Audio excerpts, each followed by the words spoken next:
The truth is, this is an incredible story, or at least it's starting out as an incredible story. I have no idea how it's going to end.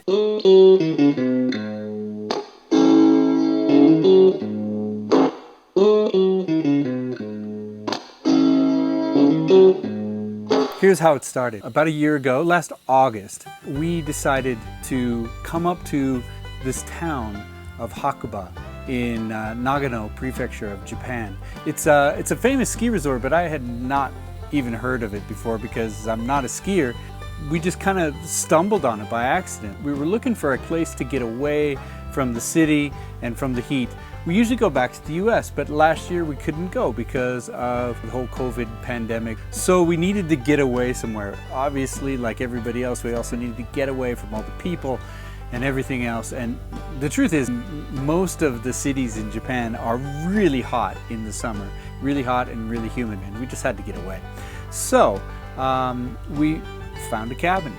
We looked all over. We thought about going to northern Japan, to Hokkaido. And it gets really, really cold in the winter, but it has beautiful summers.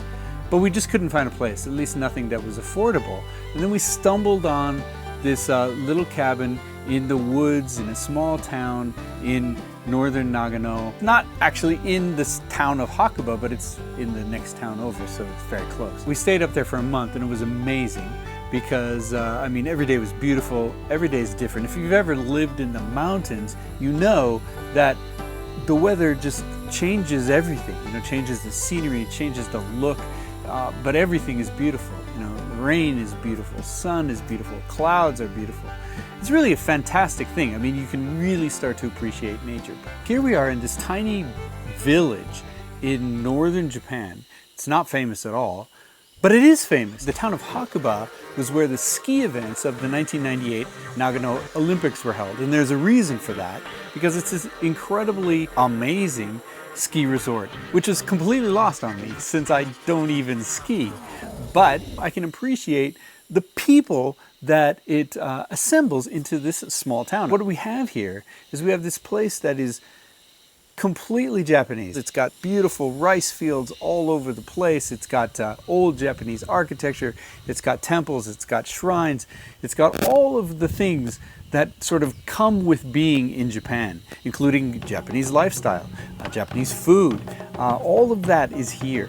But there's this incredible international element too. There's a lot of foreigners from all over the world living in this town full time.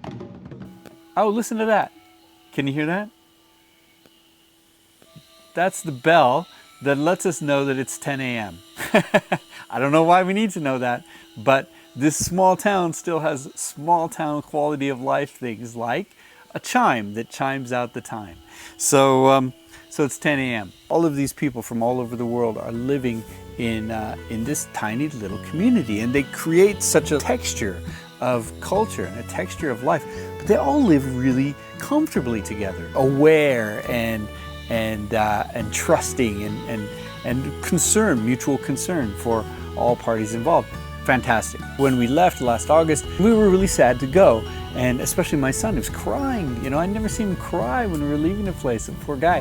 This was a profound place for us city folk. My son, who rarely even liked to go outside to play. And all of a sudden, here he is catching beetles and things like that. It's fantastic. We should probably live here. This is what we should do.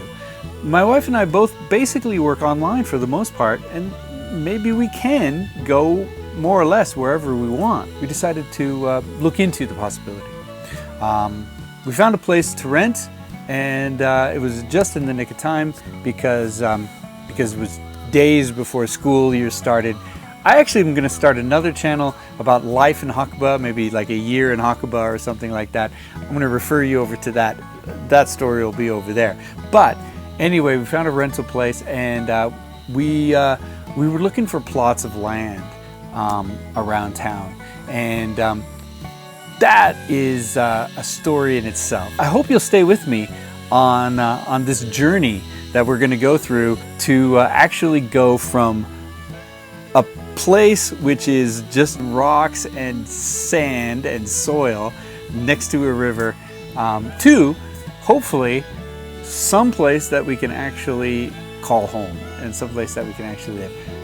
I'm not going to build it myself. We're going to have builders, we're going to have people involved, and I'm just going to be there to complain, document, and you'll be there to feel my pain along with me. This isn't about being off grid or building your own cabin or surviving in the woods. This is about none of that. This is about the experience of living in and building a small house in small town rural Japan. So if that's something you're interested in, then stick with me. It's going to be a real ride.